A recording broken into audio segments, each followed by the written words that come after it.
సంధ్య డిన్నర్కి ఏం ప్రిపేర్ చేసావు? ఈ రోజు అయితే నేను ఒక ఈజీ పీజీ మీల్ ప్లేట్ చూపిస్తున్నానండి. వెరీ ఈజీ క్విక్ అనమాట. దీనికి ఫస్ట్ అయితే ఒక 3 ఎండుమిరపకాయలు 2 వెల్లుల్లి కొంచెం దోరగా వేయించుకుంటానండి. దీన్ని పేస్ట్ చేసుకోవాలి. ఇది బేసిక్గా లో కార్బేనండి. స్టిర్ ఫ్రై చేస్తున్నాను అనమాట. ఫస్ట్ అయితే యాక్ తీసుకొని కొంచెం ఆయిల్ వేసుకుందాం. ఈ రోజు నేను ప్రోటీన్ వచ్చి ఎగ్ ప్రాన్స్ తీసుకుంటాను. ఫస్ట్ అయితే ఫ్రై చేసుకుందాం. ఇది నేను డంప్లింగ్స్ కి చిన్న చిన్నగా ముక్కలు కట్ చేసుకున్న ప్రాన్స్ అండి. అది కూడా వాడేస్తున్నాను ఇవాళ.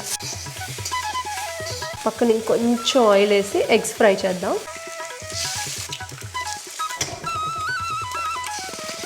ఇందులో వచ్చి ప్రోటీన్ ఈ రెండే కదా, ఈ రెండు అయితే ఫస్ట్ ఫ్రై చేసుకొని తీసేసుకుందాం. ప్రాన్ కూడా నేను ఒక 3 ప్రాన్స్ సపరేట్గా తీసుకున్నాను కదా, అవి కూడా చక్కగా చిన్న చిన్న పీసెస్ కింద కట్ చేసుకున్నాను. మీ దగ్గర కైమా ఉంటే కైమాలా చేసుకోండి. ప్రతి ముద్దకి ప్రాన్ తగులుతుంది, ఎగ్ తగులుతుంది కాబట్టి ఫ్లేవర్ బాగుంటుంది. దీనికి సరిపడా సాల్ట్, దీనికి సరిపడా చిల్లీ ఫ్లేక్స్, కొంచెం స్ప్రింగ్ ఆనియన్స్. ఇవి ఫ్రై అయిపోయి తీసేద్దాం. ఇందులో కొంచెం గల్లుప్పు, ఇందాక మనం వేయించుకున్న వెల్లుల్లి ఎండుమిరపకాయలు శుభ్రంగా దంచుకుందాం. కొంచెం ఆయిల్ వేసాను. ఇలా జూలియన్స్లా కట్ చేసుకున్న జింజర్, ఇలా కట్ చేసుకున్న గార్లిక్, ఇందాక దంచుకున్నాం కదా వెల్లుల్లి ఎండుమిరపకాయలు, ఉప్పు, అది కూడా వేసేద్దాం. వేగిన తర్వాత కొన్ని క్యారెట్స్ 2 నిమిషాలు ఇలా వేగిన తర్వాత ఇలా కట్ చేసుకున్న క్యాబేజ్.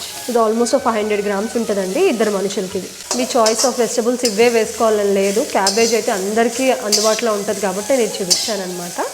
ఈవినింగ్ సరదాగా ఇలా కూర్చొని చేసుకుంటే ప్రోటీన్ ఏమైనా తీసుకొని చేస్తే ఈజీ 5 నిమిషాల్లో అయిపోతుంది. కట్ చేసుకోవడం ఒకటే కష్టం. నాకు మార్కెట్లో బీన్స్ స్ప్రౌట్స్ అని దొరుకుతాయండి.